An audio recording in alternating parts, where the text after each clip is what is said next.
भुनक्तु सह वीर्यङ्करवावहै तेजस्विनावधीतमस्तु मा विद्विषावहै। ॐ शान्ति शान्ति शान्तिः। ॐ आप्यायन्तु ममाङ्गानि वाक्प्राणश्चक्षुश्रोत्रमथो बलमिन्द्रियाणि च सर्वाणि। सर्वं ब्रह्म उपनिषदं माहं ब्रह्म निराकुर्यां मा ब्रह्म निराकरोद। निराकरणमस्त्वनिराकरणं मेस्तु तदात्मनि निरतेय उपनिषत्सु धर्मास्ते मयि सन्तु ते मयि सन्तु। ॐ शान्ति शान्ति शान्तिः। We'll chant Kenopanishad Part 2. यदि मन्यसे सुवेदेति दभ्रमेवापि नूनं त्वं वेत्थ ब्रह्मणो रूपम्। यदस्य त्वं यदस्य देवेष्वथनुमीमांस्यमेव ते मन्ये विदितम्। नाहं मन्ये सुवेदेति नो न वेदेति वेद च। यो नस्तद्वेद तद्वेद नो न वेदेति वेद च। यस्यामतं तस्य मतं मतं यस्य न वेद सः। अविज्ञातं विजानतां विज्ञातमविजानताम्। प्रतिबोधविदितं मतममृतत्वं हि विन्दते। आत्मना विन्दते वीर्यं विद्यया विन्दतेऽमृतम्। इह चेदवेदीदथ सत्यमस्ति न चेदिहावेदीन्महती विनष्टिः। भूतेषु भूतेषु विचित्य धीराः प्रेत्यास्माल्लोकादमृता भवन्ति। The first mantra of Part 2 gives the expression of the student who have experienced Brahman as it were due to the exposition in the Part 1. So the master cautions them that what they are experiencing is not really the subjective realization, but it pertains to the expression of Brahman as they conceive the God. So therefore he tells them, what needs to be ascertained by you, it is still yet to come. You have a long way to go. This is the caution. To which, in Mantra 2, a student very humbly submits himself and says, Na aham manye suvedeti, no navedeti vedacha, yonas tadveda tadveda no navedeti vedacha. In the first mantra, master says, Yadi manyase suvedeti. So the Shishya says, Naham manye suvedeti. In fact, I think it is Max Muller, based on the translation of this mantra, this particular mantra and the next, but particularly this, he commented that Upanishads are blabberings of humanity in the early childhood, because literally any person who reads it per se, he will not be able to make head or tail out of this. But ironically, this is probably the closest expression of a self-realized soul who is trying to explain what he has achieved. So it is impossible for him to convey and the words break. That's what we see here. I do not think I know well. Not that I don't know. I know that for certain. He amongst us who knows that knows that. He amongst us who does not know that also knows that. So this mantra has a lot of sort of somersaults. Yadi manyase suvedeti. So the student says, Naham manye suvedeti. The words break. See, a parallel for this is, it is not a obviously absolute example, but you can think it's not difficult to understand this example. Imagine if any one of you has lost your identity. Let us say Paul is there and you have forgotten that you are Paul. You have completely forgotten your name, your relationships. You may think you are even a king, or you are into some other completely different identity. And therefore, people around you taking compassion upon you, they take you to a doctor to give treatment. Now through proper treatment and little bit of understanding and later cooperation from the patient, that person has regained his identity, which is Paul. Now imagine how he will express his experience now. Suppose if that doctor was hypnotizing him that, do you know Paul? Do you know Paul? Do you know Paul? So this is the way, let us say, he has been trying to put that thought back into him, make him understand. Now he has completely cured himself. He has fully established in the identity of Paul. So when he says, it is not that I know Paul very well. See, suppose you say, your opposite person is some Guha is there, some Banerjee is there, then you have regained your identity. I know very well Guha, I know very well Banerjee. Like that you will say, I know very well Paul. That you will not say. You will not say, because you cannot say, I know myself very well. I know myself very well means you are one more person apart from you. That is not the case. So not that I don't know myself very well, that does not mean I don't know myself. Don't you know that you are yourself? Yes, obviously I know. Certainly I know. So not that I don't know, I know for certain. So this is where he completely sort of stammers or completely he breaks up. Exactly the same parallel you put it with reference to self-realization. He has been given that idea by the Upanishads, by the master and by his practice that you are the self, you are the self. So when we practice saying that I am the self, or when the master says you are the self, it is a method for us to practice. So as of now I am not the self, therefore I am the self is a way by which I am going to reach the self. Now till that point of time, self or godhood is what is known as a paroksha jnanam. We studied that during Tattva Bodha. Paroksha means a jnanam or a knowledge through a higher eye. The higher eye here is Shastras or the Guru or through some other source that you are able to tell yourself. See, the pratyaksha jnanam is what you get through perception. Here perception is out of question. This I cannot see. That is what this Upanishad has time and again emphasized. So therefore the Shastras and other thing gives the knowledge about the self, which is a higher eye, which is a higher knowledge through which we know about it. Therefore we are asked to know the self. Now this person has got subjective realization of the self, which is called as aparoksha jnanam. There is direct realization. Here the knowledge is not something objective. So you cannot say it has been seen by him as a perception or known by him through any other agent or something.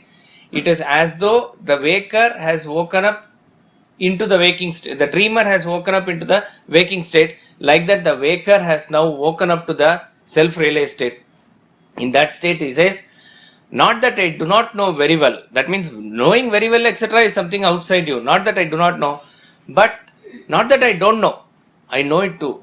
I know it in the sense, I know it in terms of my subjective realization. That is what he is saying here. He is saying, not that I do not know it, because surely a self-realized person knows the self, but I know it. That knowing is not any other knowing. It is not knowing something else apart from us.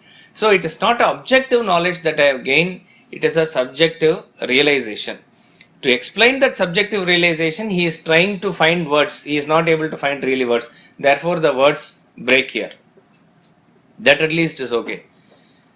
The second line, it goes into another twist. He says, he amongst us who knows. He amongst us who does not know also knows. He amongst us, Yonas tadveda. Naha means of us, amongst us. Yaha, he who. He who amongst us who knows it. He who amongst us who does not know it also knows it. This seems to be a very glaring contradiction. And to put it in simple words, a self-realized person knows the self. A person who has not realized also knows the self. That's what he is effectively saying. So if you put it that way, it becomes easier for us to at least grasp the meaning. See, the example is given in the book also. You go through that to study, because it is impossible to convey it without this example. A person is deputed by a company to deliver an important package, courier, to their sister concern in, let us say, from here, Calcutta to Jamshedpur. And he has to deliver it personally because it's a very important document. This person starts in the morning and reaches Jamshedpur by afternoon. By the time he searches the office and finds it, it is, let us say, almost 4 o'clock. He goes there. And he has been asked to personally hand it over to the manager there. He goes there to find that the manager has left for the day.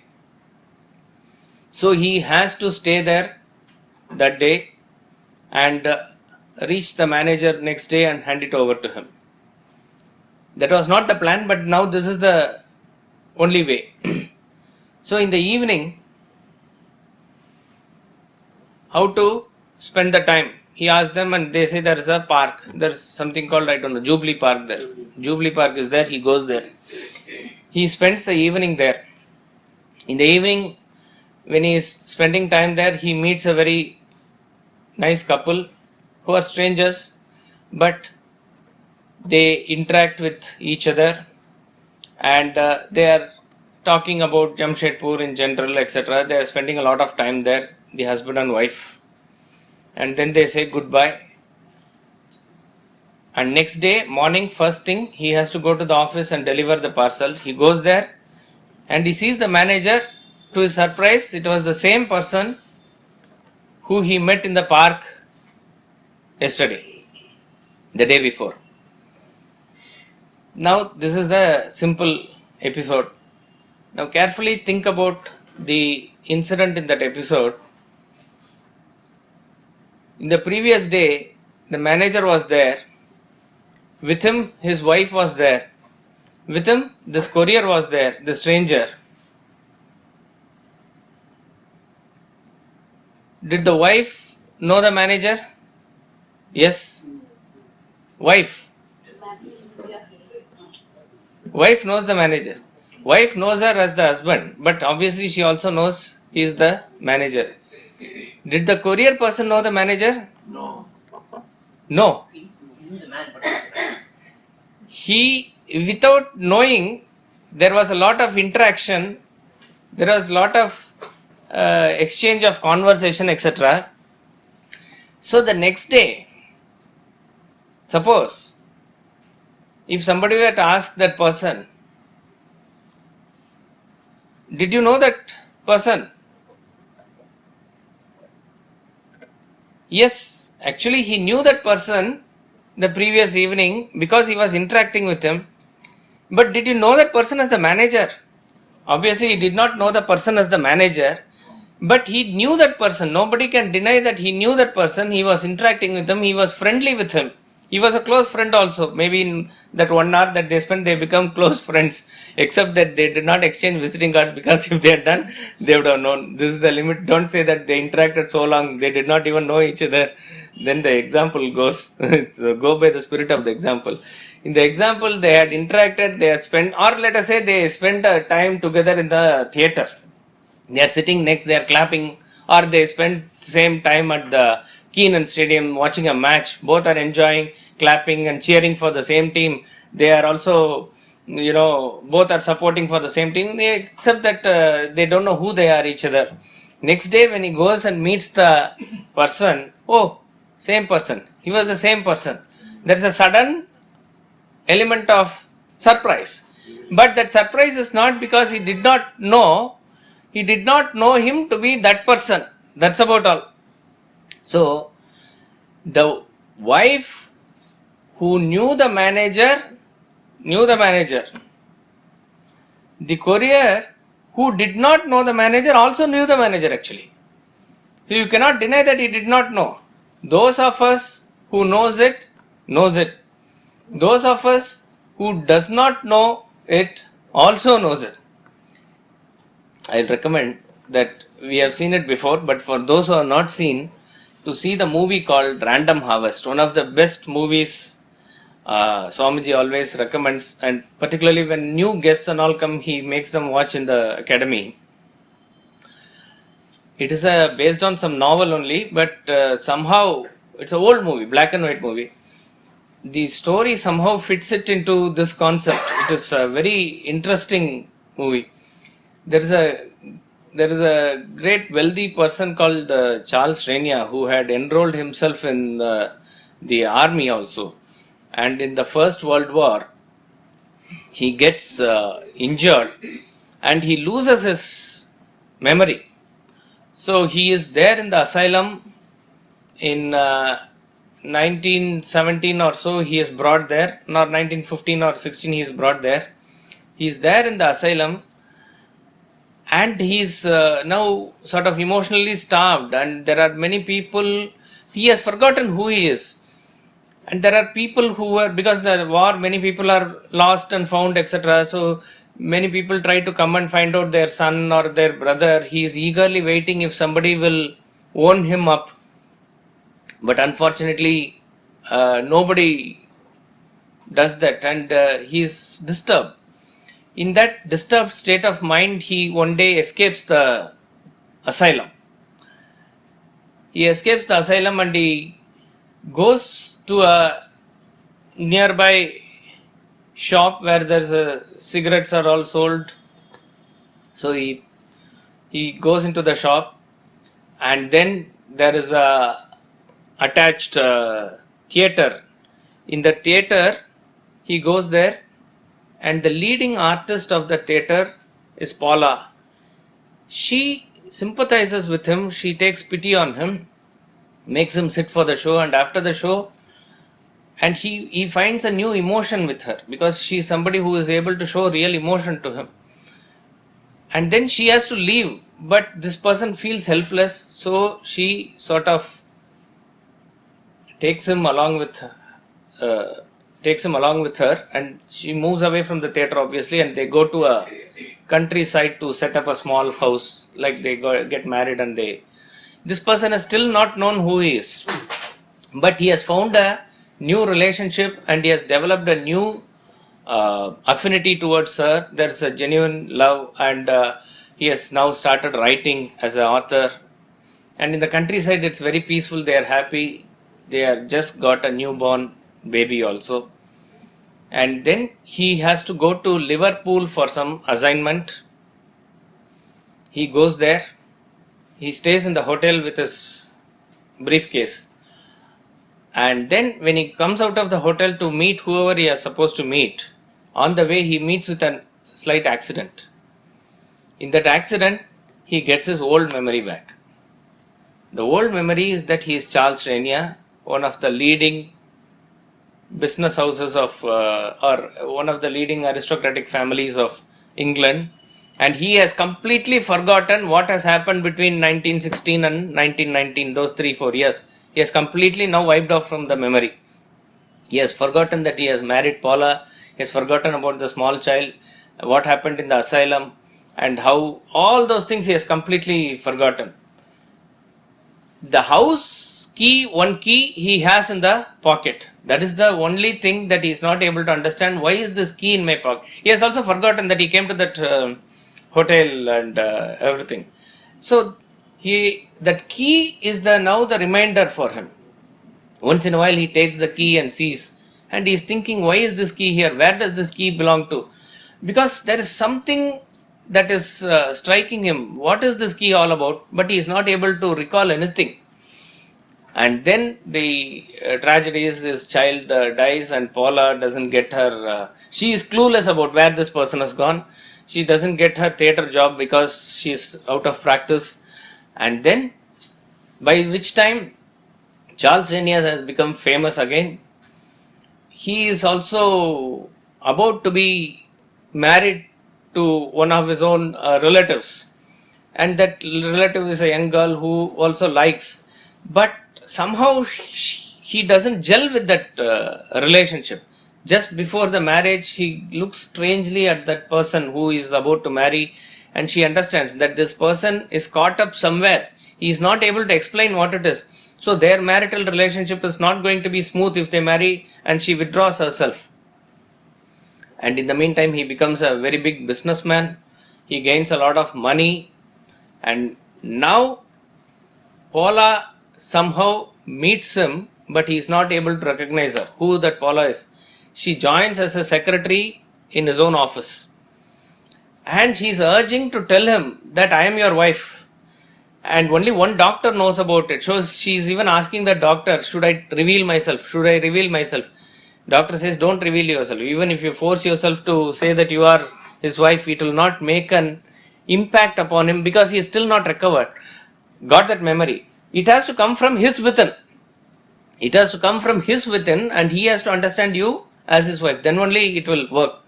So she is there working together with him. In fact, for a reason, somebody says there is an old briefcase and they find out this is the person who had left it there. He goes along with her and checks the suitcase. There are some necklace and other thing. He just couldn't remember anything. Paula is desperately waiting that something or other will remind him of his past. And then he marries her again. He asks her, since you are also not, he thinks she is also not married or her husband is gone. And why don't we have a good understanding, why don't we marry? He marries her. He becomes the member of parliament. And he is very famous and everybody is admiring him. But time and again, he only looks at that key. What is this key all about? That key comes to him again and again and again. And Paula is actually tortured. Mentally, she is not fully tortured, but she is going through a lot of disturbance because he is there with him and she knows it, yet he doesn't know. So she wants to take a break and she goes to a hotel in the countryside. In the meantime, there is a labor problem in a factory in Marlborough. That is where the asylum was. So, in order to solve the problem, as a member of the parliament, this person goes there. And he settles the issue beautifully. After that, and he tells his secretary, this is the first time that he is going there. As such, in his cognizance, this is the first time he is going there. And he solves the problem. After successfully solving, they just want to have he says, get me a cigarette. He says, I don't have cigarette. Doesn't matter. There's a shop here. Go and get the cigarette, he says. Then his secretary says, this is the first time you are coming to Marlborough. How do you know that there is a shop? That is the point. He is beginning to slowly remember. How did I know this shop? when I'm first to this place. Then he remembers the shop, then he remembers the asylum. He goes to the asylum, he walks through the gate, goes to the shop, and that same person is talking there. The shopkeeper, he's a very talkative person, he's talking there still the stories. Then he remembers he met a girl there. And that girl he married, he remembers now the Pola, and he marries and they settle in a house, and that house key is this. So he automatically goes to the countryside where Pola hears from that place that this person has come here, and she also visits the house. As she is visiting the house, he has already entered the house and opened the key, and then he comes back and there is a reunion with Pola. This is a very emotional, touching movie it is. Now, this is the story. Who is the Pola? Who is Pola here? What is the name of the movie? Random Harvest. Who is Pola? Self. The Supreme Self. Who is this Charles Rania? The individual. Actually, you are married to the self. You are with the self always. You are interacting with the self. And yet, you grandly claim you don't know the self. That is not the truth. Actually, you are never separate from the self. This is the essence, or rather you can say Swamiji interpreted it, doesn't matter, but it fits in so beautifully, that you are always in constant touch with the self only. Yet, you don't know that this is the self. This is the tragedy. And so therefore, the state of realization, it is said in the Shastras in one way, that when you realize the self, how do you feel? Atma Bodha says, Swakantha Baranam Yatha. How you feel that you have found your necklace, which is always on your neck. You say that I have found my necklace. But when you say technically I found my necklace, the assumption is that the necklace is lost. But did you lose the necklace? You did not lose the necklace. It was always there. Sometimes don't we search for the car key. It was there in the pocket. You are searching it everywhere outside. It is there in your pocket only. So like that we are searching for the self everywhere, but it is there within us. We have been interacting with it, and yet we do not know what it is. That is why technically in the West you talk about atheist. Atheist is a person who denies the existence of God. Of course, there the meaning is denies the existence of God as it is given by Bible or in Quran. That is not the point. A person who is actually denying God, from Vedantic parlance, if you see, actually he is denying himself. At any point of time, that you do not lose touch with the self is ascertained by the fact that you never stop to use the word I for yourself. Even in the case where you lose your memory, you can forget that you are Mr. So and so. You don't know your name also sometimes possible because of some brain damage and etc. All the memory is gone. You may even ask the question, where am I? You can ask the question, who am I? But you will never ask the question, am I? Who am I? That I is there with you. That I was there with you throughout your state of unconsciousness also. That I was there throughout the state of any state of consciousness, whether you are dreaming or waking or going through any phase, that I never leaves you. Therefore, if a person were to actually deny God, he is actually denying himself, which is not the case, which can never be the case. So therefore, this I is something which doesn't leave you, it is related to you, you have been constantly in touch with it. So those who have realized the self are like the person, the wife of the manager, who knows the manager to be the manager. The person who knows the manager but not as the manager or all the rest of the other persons. So those of us who know it, know it. Those of us who don't know it, also know it. The Vedanta treatise, finally one story is given, which Swamiji narrates in the Yajna also most of the times. The change between a person's perception, pre-realization and post-realization is this, that in a kingdom a young prince was born, and in the deluge, a flood came and everything was destroyed. Some thoughtful person put the baby on a basket and left it. Everybody, king, queen, everybody got destroyed in the flood. Somehow this basket floated and reached some corner of the kingdom, and somebody was, after the flood subsided, somebody took care of the boy, and or he was left as an orphan. He grew as a beggar. Those who were left over in the palace, they began a frantic search, because the kingdom is without the king, and slowly but surely the prince has to be molded into a king. And only clue that they have is a sort of a mole of the size of shape of a mango is there in the back. That is the only clue that they have. Otherwise they have no clue. Search is on, but they are not able to find him at all. The other side, he is growing as a beggar. Some days he will get some money from some people. He is happy. Some people will chase him away or give him bad words or something. He is very upset about it. At the end of the day, he will make some money. Somehow his life is going on. One day, where probably in a non-begging prohibited area, he went and begged, and he was caught by the police. And since he repeated this mistake again and again, he was produced before the court. And in the court, they were ordering lashes for him as the punishment. For the lashes, they removed his shirt, and suddenly one of the old ministers saw that there was a mango shaped mole was there.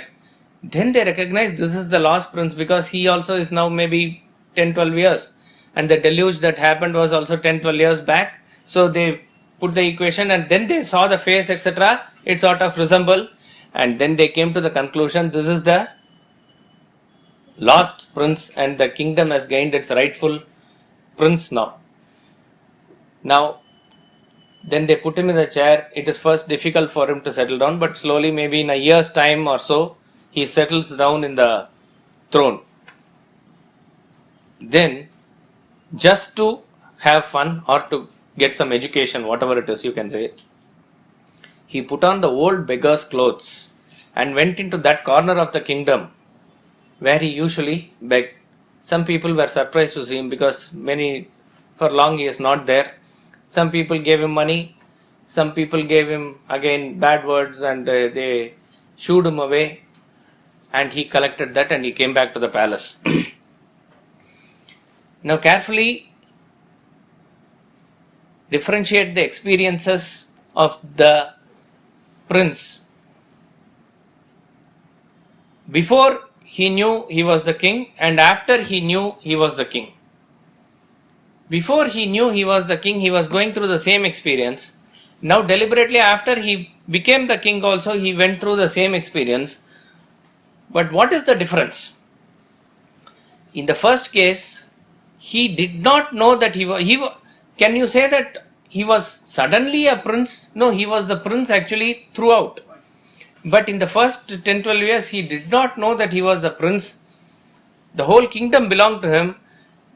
Though the kingdom belonged to him, he was actually begging in the kingdom.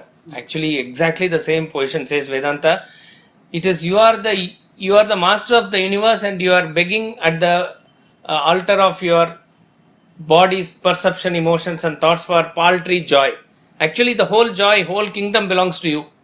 He was begging, and he was getting affected through the experiences, because some gave him money or some gave him some other thing which he did not like. So therefore, he was getting affected with the experience. This is the experience of the prince before. After he became the king, he deliberately went through the same experience, same type of experiences he got, but what is the change? He internally knew for certain that he was the prince. Therefore, he was rooted or established in that personality where nobody can touch him. Externally, people were giving money to him or throwing stones at him.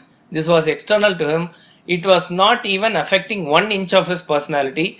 This sort of a thing where you are rooted in your personality and then going through experience in the world is the state of a self-realized person who is rooted in the self, identity of the self, and he is going through whatever he is going through without zero affectation, without any affectation.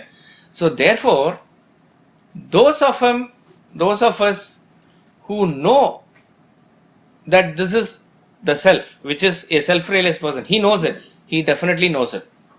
No problem. But those of us who don't know it actually know it. It is just that we are not realized it to be the self. So actually what you are interacting is the self.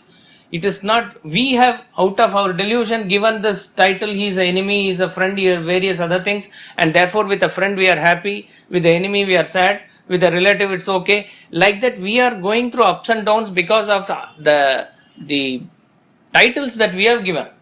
Actually you are interacting with the self is interacting with the self. Nothing is happening basically. So if a person like an actor on the stage is rooted in his identity, whatever roles you go through in the stage, it will not affect you. One day you can be playing a Hamlet who is going through tragedy. Another day you are put on a Vesha of Krishna and you are going through various other experiences. But you know that you are for sure not that role, Hamlet or Othello, whatever role that you have taken, you are not that. You are Mr. So-and-so playing that role. While playing that role, if that role requires to cry, you will cry. If the role requires you to laugh, you will laugh. But nothing of it touches you. This transformation of internal thing is called as the state of realization. From that standpoint, he is saying, those of us who know it, know it. Those of us who don't know it, also know it. Yes, sir. The first part of the mantra, the Guru is cautioning the disciple. First mantra. Second mantra, right? Shishya Uvacha. That's why it is not given in the Upanishad. Yeah. That's right. Second mantra, Shishya is speaking. Yeah. He says that I understand, respectfully submit that that I understand that caution. And the next line, the interpretation is, and respectfully submits that he has attained the transcendental state beyond the mind and intellect. Now, how do both these work together simultaneously? Being cautious and knowing that you have achieved. Isn't there another set of contradiction? No. He is respect. See, that means in the parampara, how it comes is, even a person is realized, it is not that he becomes disrespectful to the Guru or anything like that. So the Guru is cautioning, generally maybe there's a group of people and all their faces, the glow is there. So he cautions them that if you know too well, if you think you know too well, you know very little. So there's a long way to go before you ascertain. So in that parampara, out of the same humility, now the humility is actually 100% because he has realized the self. Therefore, he humbly submits to the master and says, actually I have realized the self. How do you say that? So he says, not that I don't. So he uses the words of the master to say, Yadi manyase suvedeti. If you think you know too well. So immediately he says, no, I don't think I know too well. But not that I don't know. I know it also. So that is why there is no way that it can be converted. All the words sort of break there. So it is showing utter humility of the disciple here. Yes, sir. In the example given, the second part and so many examples given, the only difference probably could be that one is only knowing and the other is knowing with realizing. That is the only difference. That is the thing. It is realization of one's true identity. Till such point of time, the objective knowledge now completely merges into internal realization. That is the difference. But the objective knowledge, Shastra says that it is a superficial type thing, like what you say, the materialistic knowledge. And the other one, what we are talking about, is the spiritual knowledge, which is the knowledge of the self. That is the difference. So therefore, the point or the spirit of the thing is, you are actually living, the fish can never live out of ocean.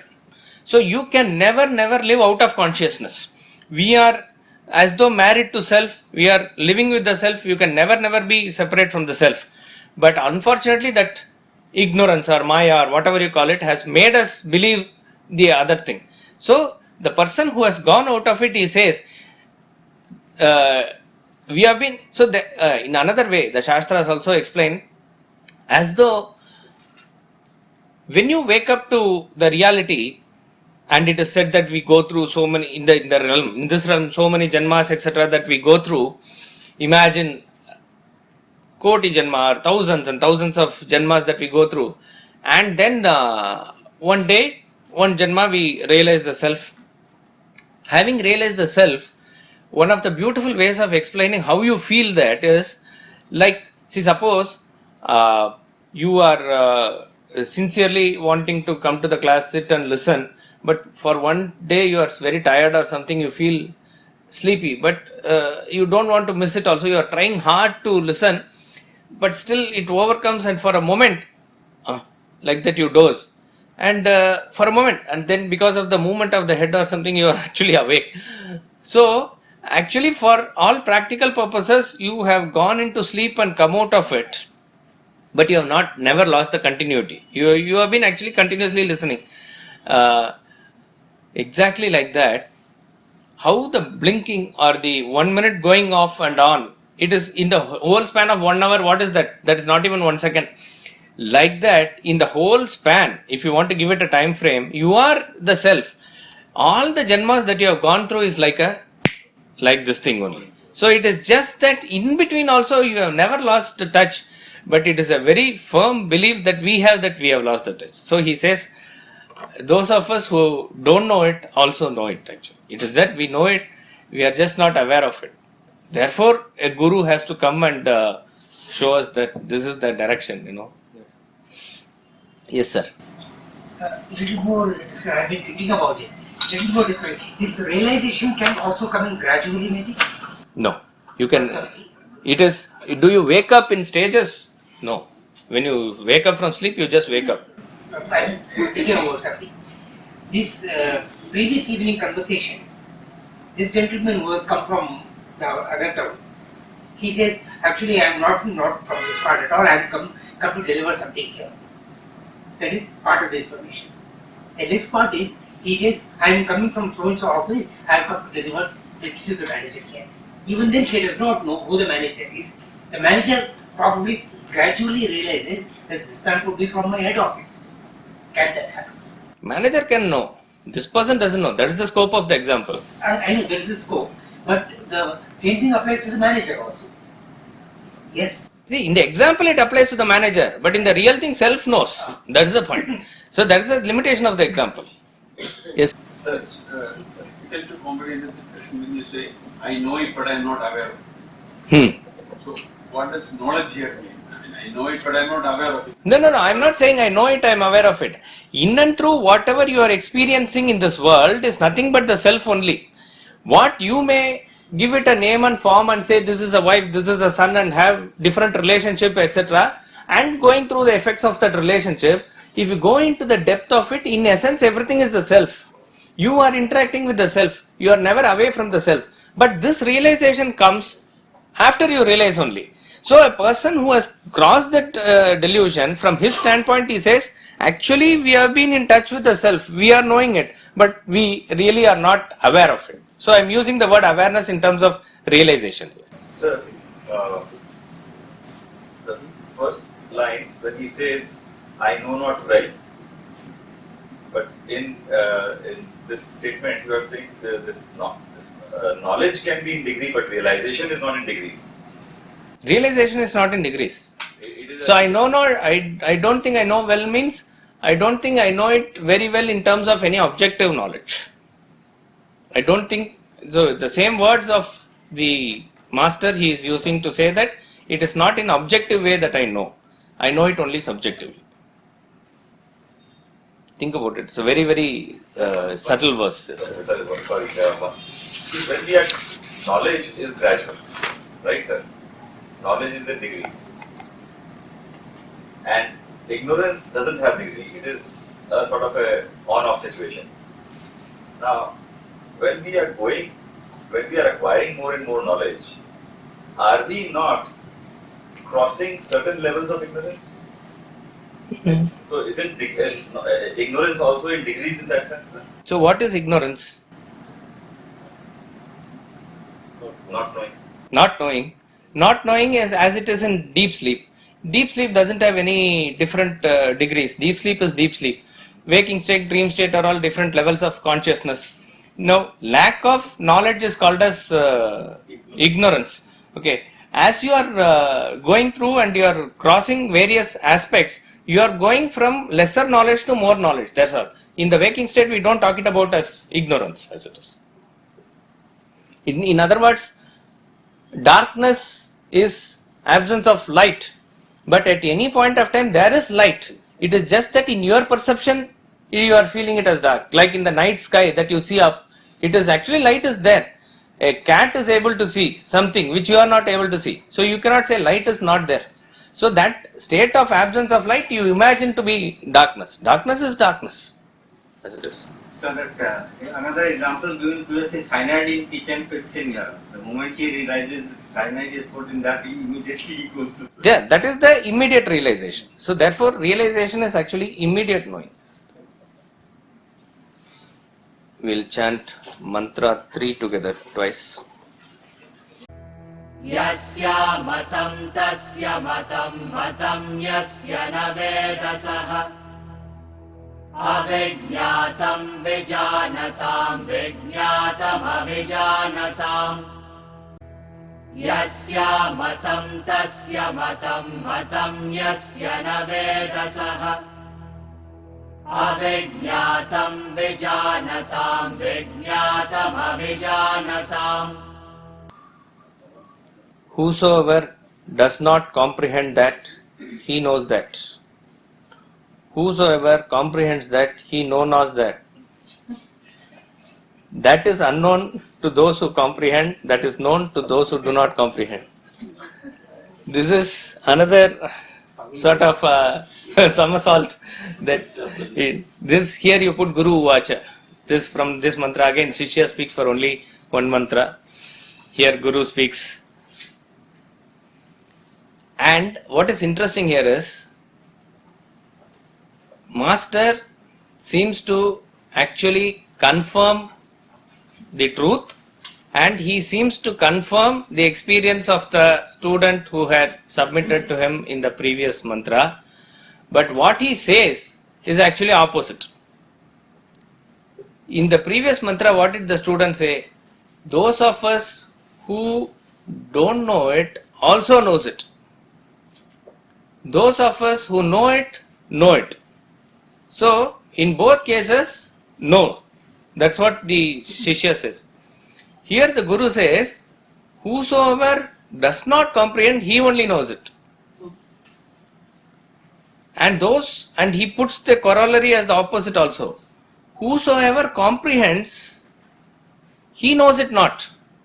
He very clearly puts the, the opposite also to be true. That means those who know it, they don't know it. Those who don't know it, they know it. And 2 times he says, very emphatically. In the second, he puts it maybe in a passive voice and in a very general tone. It is known, that is unknown to those who comprehend, and that is known to those who do not comprehend. See, there is the terms matam and amatam again has to be taken here as matam is a subjective realization. Yasya amatam tasya matam. That means a person who does not know it objectively as any perception or emotion or a thought or a paroksha jnana, a person who does not know it this way, he is the person who actually knows it. That means he will not tend to describe it as anything which is apart from him. He is the person who has actually realized the self. Avijñātam, matam yasya na vedasaha. But any person who says for sure I know it, he doesn't know. A person who says I know God, or we had breakfast with God, or I had shaken hands with God, or I have felt God, I have known God, no, he doesn't know. So a person who knows this knowledge as objective knowledge, he does not know it. A person who does not know it that way, that means it is not that, okay, I do not know, now I know the self. No, don't take it that way. A person who is not able to really express it as anything objective apart from him, he is the person who has actually internalized it and grasped it fully. So this is the point that he says. In chapter 2, verse 69, I think, of Bhagavad Gita, these languages of contradiction are also, remember, sometimes deliberate. Of course, it is very clear that he is not able to express himself and it pours out. That is clear. But the masters sometimes use deliberate language of contradiction in the Shastras to make us think. If everything was, there is an inbuilt reflection. Suppose if we read it through a novel, then like Max Muller, we can also say it's some blabbering. We'll go to the next mantra. We'll make, if it will make any sense, we'll see. We can pass through. But deliberately, it is given in such a way that you cannot turn the page without understanding it. You are going to see next in Ishavasya Upanishad also. That moves not. That is inside everything. That's outside everything. That is fast. That is slow. All this is given in the same mantra. So, this language of contradiction is very common in the Shastras. It is a deliberate ploy to think. Like Krishna tells in Jnana Vijnana Yoga that I am going to give you knowledge and wisdom. That means I am going to give you knowledge in such a way that you are forced to reflect and make sense out of it. In the Sthita Prajna portion, he gives a beautiful explanation of Sthita Prajna, all in simple terms, but profound philosophy. And then towards the end of the chapter, he gives a sudden jerk. He says, Yanisha sarva bhutanam tasyam jagarti samyami. For the beings, when it is night, that person is awake. And for the persons, when they are awake, he is asleep. That's all is the mantra. What is he saying? Is he like a night watchman or something? No, Sthita Prajna is not a night watchman. What he means is, the way in which the normal ignorant person sees the world and the way in which the self-realized person sees the world are entirely opposite. Where even you can bring it to relative terms. Where you see very clearly it's a scope for enjoyment, he very clearly perceives a danger there. People are not afraid to venture into sensual activities and they think this is joy. And in the moment of madness, they do something which spoils their whole life also. He is very cautious there. And where are people afraid when somebody says, even to those people who have been in this knowledge, who are studying, suppose if a person even related to you, not forget your own son or daughter, they say they are going to join the Vedanta Academy, means that immediately they are afraid. What should not be really a point of fear, that is really people are afraid about. So it seems even in practical terms there is a difference in perception, difference in understanding. When it comes to absolute, where you see the names and forms, he actually sees the unified self. So your perception and his perception is like night and daytime, that sort of opposite. So therefore he gives it as in a riddle form, in a very cryptic language for us to think and understand what it is. Exactly the same way, here the master is saying deliberately, probably after what the student has said. The student has repeated what the master has said, Yedi manyase suvedeti, naham manye suvedeti, he says. Okay. Then he says, those of us who know it, know it. Those of us who don't know it also know it, he says. To which the master gives a approval in the form of a contradictory answer. He says, those of you who don't know it, he who does not know it, he alone knows it. Those of you really know it actually have not known it. And then he puts it in a passive sentence, avijñātam vijānatam vijñātam avijānatam. Now why this repetition? The repetition could be that it could be for emphasis, or secondly it could be taken that first statement he is telling directly as a pointer to what the student has said, and second statement he tells in general to whosoever in the world, they do not know it if they know it objectively. and if they are able to subjectively apprehend it, they do not know it objectively. This is how it should be taken. So therefore, all these mantras in the part 1 and 2 lays emphasis on the upasana and the knowledge of Nirguna Brahman. Nirguna Brahman is the Brahman without its attributes and qualities in the purest form. So that pure form of Brahman, even you say form of Brahman, all these words, it can only be subjectively realized. The essential message of the Upanishad is that God is the subject in you which apprehends. So you can only become that subjectively. You can never experience it objectively.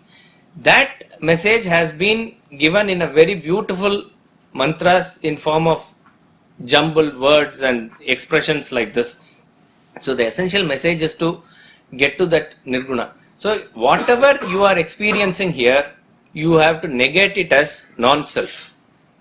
Non-self means that which is not the self. So what you experience as perception, emotion and thought in the world, and what is actually helping you to experience in terms of your body, mind, intellect, everything has to be negated and said, not this, not this, not this. If not this, then what? That is the self. So therefore, we do not know the self for certain to hold it, but all that we know, we can negate. So whatever is left out finally, that is the self. That's how it should be understood. Whosoever does not comprehend that, he knows that. Whosoever comprehends that, he knows not that. That is unknown to those who comprehend, that is known to those who do not comprehend. We'll conclude with chanting of mantra 4. प्रतिबोधविदितं मतममृतत्वं हि विन्दते आत्मना विन्दते वीर्यं विद्यया विन्दते मृतम् प्रतिबोधविदितं मतममृतत्वं हि विन्दते आत्मना विन्दते वीर्यं विद्यया विन्दते मृतम्. We'll conclude with the bhajans here.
Gopala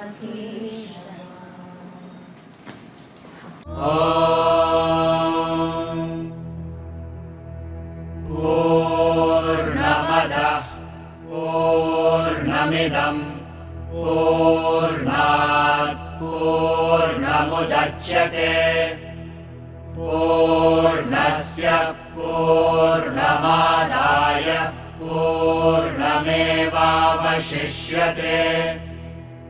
ॐ शान्तिः शान्तिः शान्तिः।